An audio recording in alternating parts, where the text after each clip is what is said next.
I am the culinary coordinator for Open Farm Days. So I've been on the committee for the last, I guess this is 3 years now. And my role here is to help you get started. It is to make sure you are clear on the understanding of kind of what it takes to host a culinary farm. I can also help connect you with some different chef partners.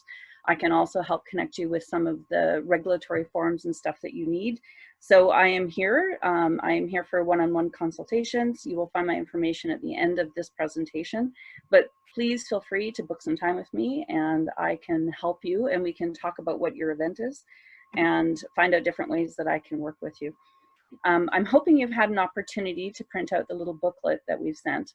So for this workbook, I will be covering basically pages 1 through 6. You're going to find regulatory information on page 7, and that'll be covered through a separate presentations offered today or available through the Open Farm Days website. And then we're going to find marketing material in that same booklet for pages 8 through 11. So there's a whole wide list of information there. And our real goal with this is to make sure as you start to think about planning your event that you're sort of covering all of your bases. And I know sometimes when people start to plan, they think, okay, yeah, I'm doing an event. And that becomes, they go immediately just to planning mode, which is wonderful, but then they sometimes forget about regulatory, they might forget about partnerships, they might forget about marketing. And so this slide here is showing you a little bit about how you might want to consider your event. Many, many different ways to look at it. So this is event conceptualization. So I would like you to think about the different quadrants, but through the booklet, we're going to walk you through the process a little bit differently, but we're still covering the same ground. So however you envision your event, there's so many different ways to approach it. So I don't want you to think there's just one, but I think it's very important to make sure you're considering all of the options. In this format, we're walking through the 5 different chevrons that we've got here. One is your farm story, and it's creating your own narrative. We want guests to know about your farm, why you're special, why you're different, and you are the only one that can write that. And I think that's really, really important that you spend a lot of time on that piece. And I think that's sometimes an area that we fall down a little bit in and don't spend as much time telling our unique stories. And I think that that's sometimes something you might even need someone's help with. And it might be a neighbor or a friend or somebody else to talk with, to talk about the unique features about your farms, because sometimes when we're closest to it, the things that are special about you, you don't always see until somebody says, well, yeah, that's really special and that's really unique. So we kind of challenge you to look at that a little bit more. The next part is building the guest experience. And we look at this as a 3-part process. So there's all the pre-event planning, all that stuff that goes into it ahead of time, the actual event, and then post-event. And the post-event is very important as well, that evaluation, what happened, what worked, what didn't work, and recording all of that. And I know sometimes after an event is over, we just breathe a huge sigh of relief and then move on, but really important to gather and capture that information. The next one is collaborative opportunities and partnerships. And sometimes this is part of the process that we get to a little bit too late. And we start to think, oh my gosh, now the event is just about upon us and I haven't really looked at partnerships. So something we really want to challenge people to think about early on, because the more people that are working with you and might stand to benefit from working with you as well, the stronger your event can be. So something we really want to flag early on. Same with regulatory. When we look at our permits and procedures from AGLC and AHS, these are things that you want to be on nice and early so that you're not right at the deadline. And while many of the permits might require 30 days, there might be some back and forth and there might be some changes. So, you know, take a look at this and think, if you had the opportunity of time, there's no harm in starting, say, 60 or 90 or even longer out and starting that conversation so that if you want to make changes, you've got really the luxury of time. Whereas when you're right at deadlines, it really limits what you can do. And then lastly, we get into marketing and getting the word out. And I can't stress enough that getting that marketing piece out early is really critical. A lot of people spend a lot of time building their events and forget to market it. And then suddenly the event is, you know, a couple of weeks away and the ticket sales are low and you start to hit panic modes. So really important for everyone to really start looking at some of those things early. So goal setting, if I could say one thing, I would say that this is likely the most important place to start, is you must start with your goals. And I'd like to challenge each of you to record what you hope to accomplish and write it down somewhere, keep it somewhere. And you really need to share this with your family, with your partners, and anybody that you're working with to make sure everyone is clear on the goals. And it's really only by having these goals that you're going to be able to effectively measure the success of your event. We have some thought starters here, considerations for your goals. But you really should keep it front and center through the planning process and check back often.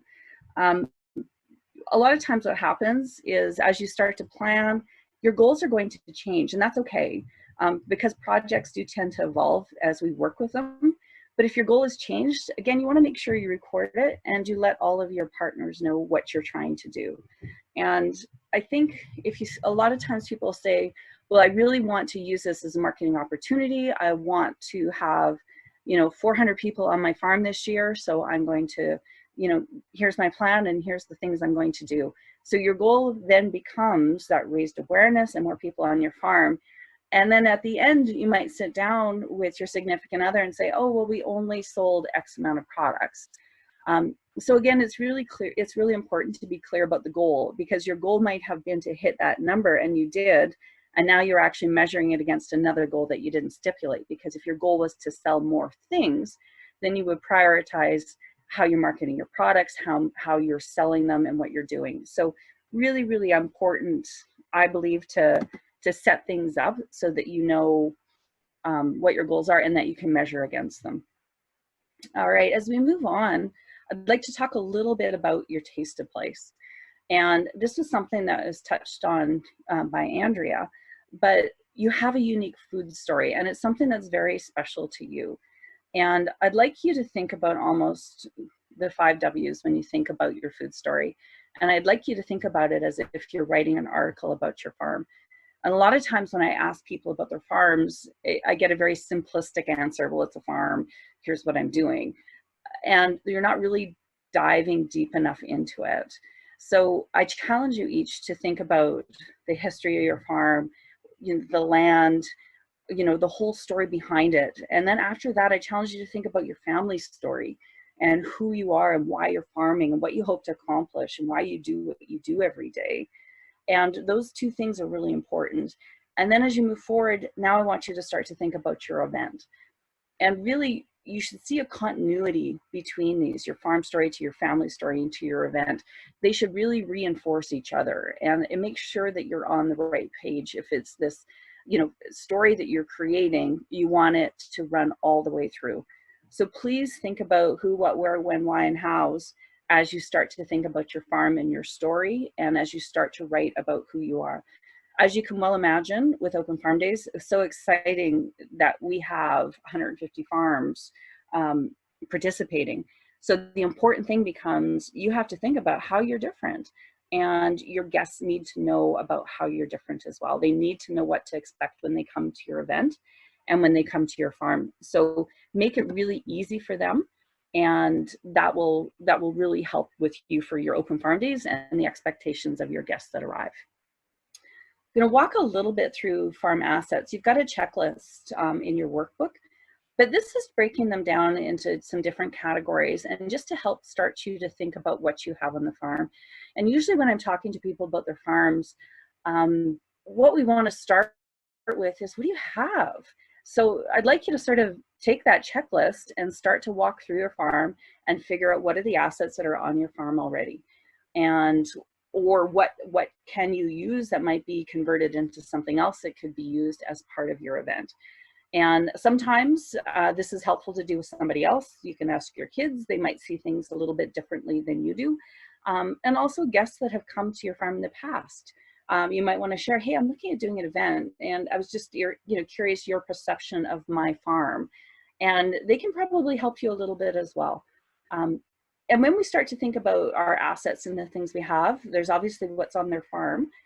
But we also want you to think about what you might have access to.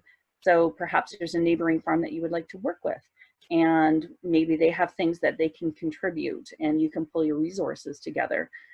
There are also could be community halls and things like that that might have tables and chairs and all sorts of different things. They might have a commercial kitchen that you can cook in. So there's all sorts of things that are around you. So you might want to take that quick survey and start to develop what that list is. And a good example for this is we've done some events where we've brought chefs out to farms and we've asked the chef, hey, to cook this meal, what do you need? And they will give us their ideal list. They'll say, it would be great if I had these kinds of grills and if you could bring out X, Y, and Z.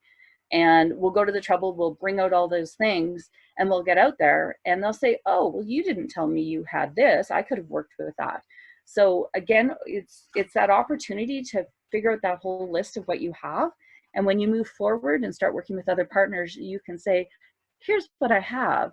And you can even challenge chefs or partners like that to work with the things that you have already.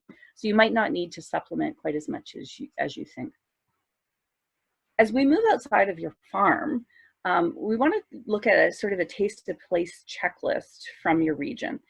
And in some regions, like you can think about maybe Italy or Tuscany, and we might think about all the things in the food that is represented in that region. So we want to challenge you. You know, you've already invited your farm or your neighbors, you've let them know you're participating in Open Farm Days, you've encouraged them to do so. Now you're having a culinary event on your farm. Well, obviously you're going to showcase your own products, but what else can you showcase that is right from that region? And this is again where collaboration can come together. So you want to work with your neighboring farms with their produce, whatever they may have, but you also want to think a little bit further. So where are the local distilleries and meaderies, fruit wineries? You know, are there people harvesting wild herbs? Are there bakeries that might be nearby or right in your town? Is there a coffee roaster that you could work with? So really challenge you to think about all of these things as you start to build that. And these are all potential partners. So they might be ingredients that you might want to use, but they also could be partners. So they could be there for a pop-up or a farmer market stall or something else on your farm, but, and they can also be served at your table. So really, really think about that taste of place that you have. We're going to move on to building your experience. And what we're going to see now is we've got a number of slides.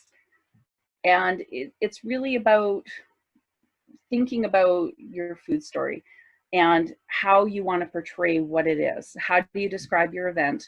And this is going to talk a little bit about how important it is to be descriptive. And I'm hoping that these visuals will help you to understand as a consumer, if people are reading something, they might not have a really clear picture. So in this first slide here, you can see really clearly they are both long table events, but obviously they're both very different, and they would require entirely different footwear, clothing. And I always laugh because if you look at the picture on the right, so this is an Alberta farm, you might guess that one of the ladies here didn't fully understand exactly what the location or the event was.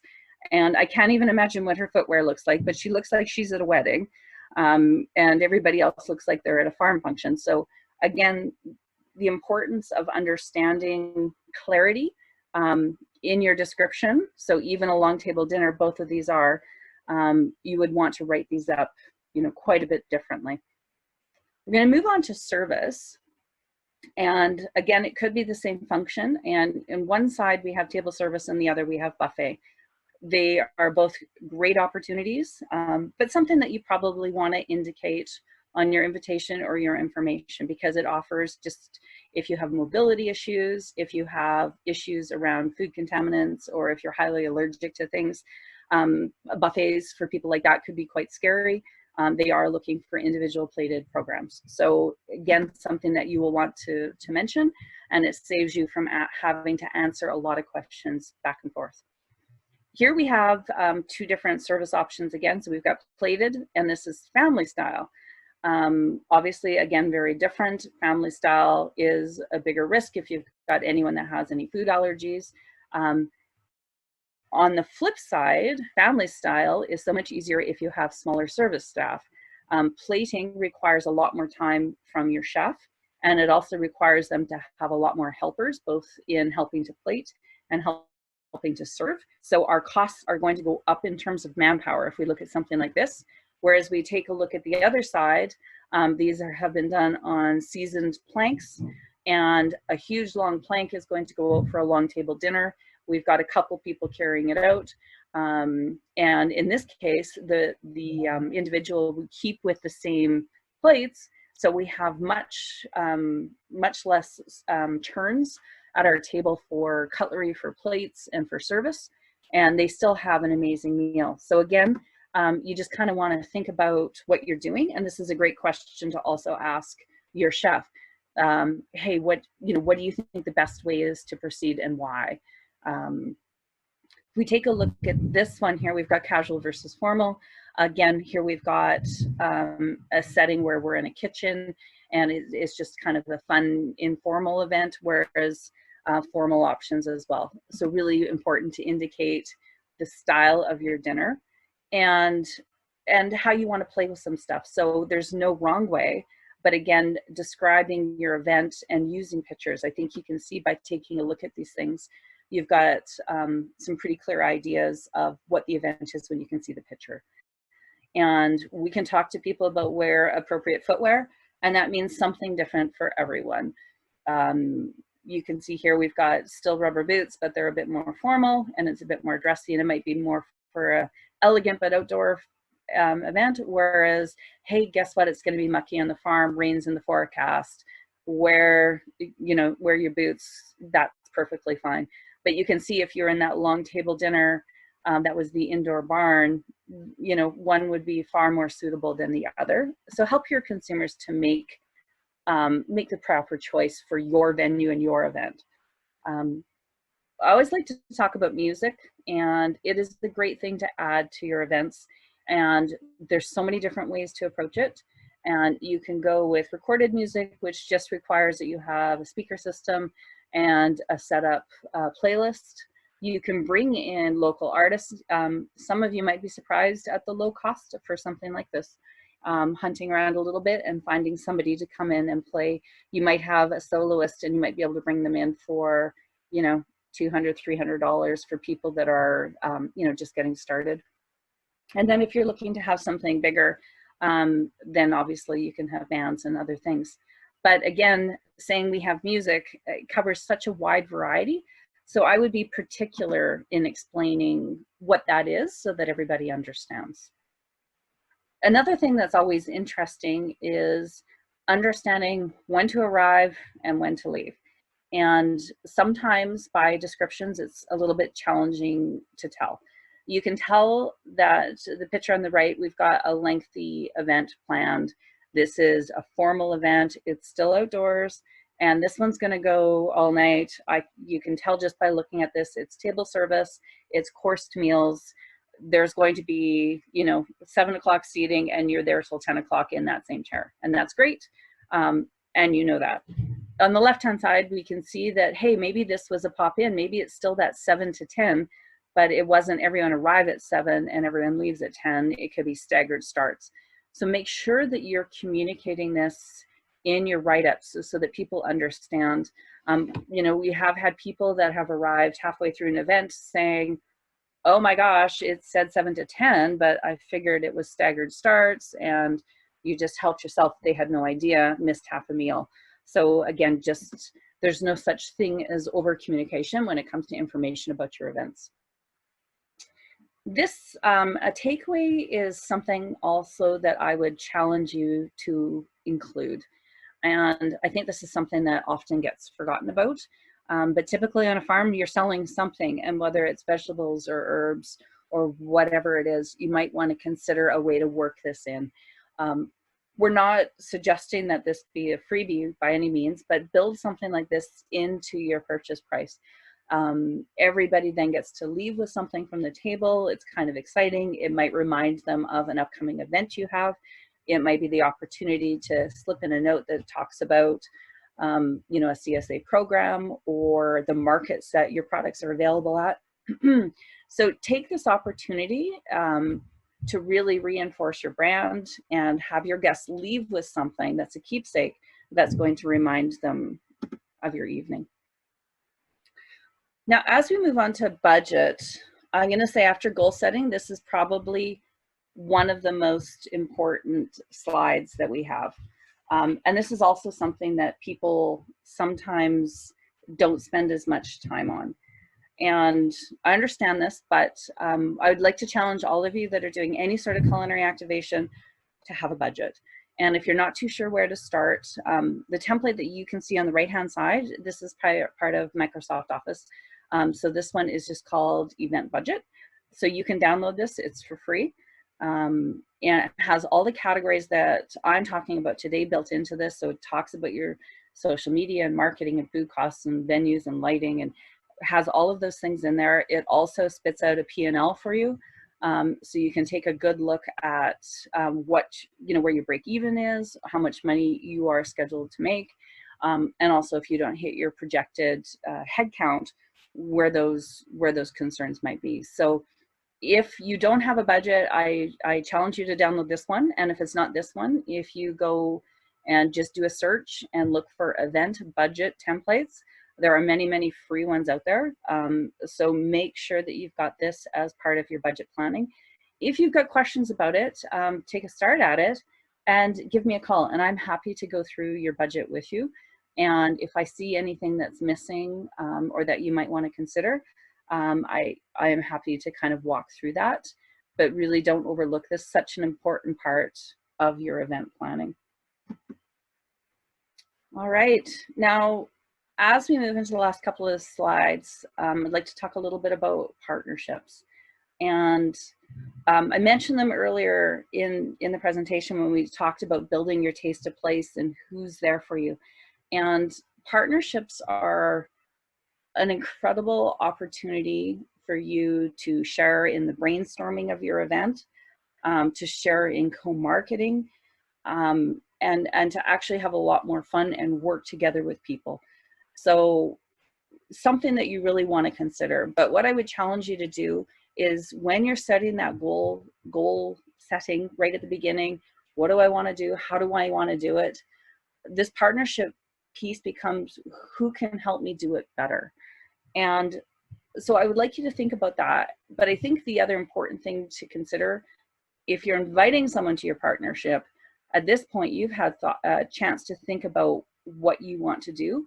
So you want to have that opportunity to actually transfer that knowledge to them. So it might be simple, like saying, hey, guess what? I'm participating in Open Farm Days. I'm doing a big event on the Saturday, and I am doing a picnic, and I want to do an outdoor garden picnic. I have blankets and baskets, and I am targeting 200 people. And I'd love to invite you to come and join my picnic. And because you make, let's say, pies and lemonade, those are things that would complement my basket nicely. So I am going to invite 5 different farms, and here's who they are. And I'm also going to have some live music, and you can have a table. My plan is to have 5 farmers market tables there. You can sell your stuff, I'll sell mine. We'll have these baskets for sale. And then you'll talk about how you're going to market it. And I'm going to put it on Eventbrite, and it'll be up there for 60 days. We're going to cut off purchase early. So 5 days out, we know exact numbers. And then that individual knows exactly what the opportunity is. They can be thinking, okay, so potentially 200 lemonades and 200 pies, and I can sell stuff. So I need somebody to man my booth, and there's going to be music. So I have clarity about what's expected of me, what my opportunities are. And if there's expectations back, make sure those are clear right at the get-go. So you might say, okay, well, I'm bringing in, this local artist to play for us, and it's, $250. So if the 5 of us all chip in $50, then your total cost for the event is $50. And, and I think then the person is going to be really clear about what you're asking of them and what they're getting in return. And again, this might change as you go, and your goals might change as you go. So you have that partnership meeting, and person number 2 says, oh my gosh, that's a great idea. What if we did this as well? So by the time you get to the 3rd person you're inviting, it might have shifted a little bit, and that's fine. but just really be clear about what your concept is, what you're asking, what they're getting, and what you expect from them. And much like having that memorandum of understanding, just that clear outline of your event, I think it's very, very important. So no one at the end feels like, oh, wait a minute, I didn't hear about the $50 for the music until later. Then they might feel a little bit differently about the event, whereas if they had heard about it right up front, they might feel a little bit differently. All right, now that is one opportunity for collaboration. And what I really want you to think about is that there are so many more opportunities for collaboration. And when we think about collaboration, what the main point we want to think about is that there are shared finances, knowledge, people, and equipment. So that's what we're looking for that. So you might want to be clear, and we're going to have potentially different collaborative partners. So if you invite a farm to work with you, they might have one whole set of things that they're doing. Whereas if you invite a brewery or a meadery or a fruit winery, there might be different expectations and there might be different agreements. So sort of that clarity among what you're looking for from them and what they get, I think it's really, really important. And as you continue to collaborate, this is just that opportunity to start to think about who's in my ag network, who's in my local community, and who's in my food and beverage network. So really start to think about all those different places that you can pull those partnerships from. And that list is really limitless. There are so many. It's about how creative that you want to get. So there could be local, again, think local. There could be a local music group. There could be local church groups. There could be so many different things that are out there. There could be a charitable component to your event. So there's all these different things that you can consider. And that's what's going to make your event unique, is your different partnerships and how you connect with different people. So I know that this is a whole lot of information all at once, but please do feel free to contact me directly, and you can book some time to talk about your event. And this presentation, along with all of the other ones, are on the Open Farm Days website. So that opportunity for you to, have somebody run through what your concepts and ideas are.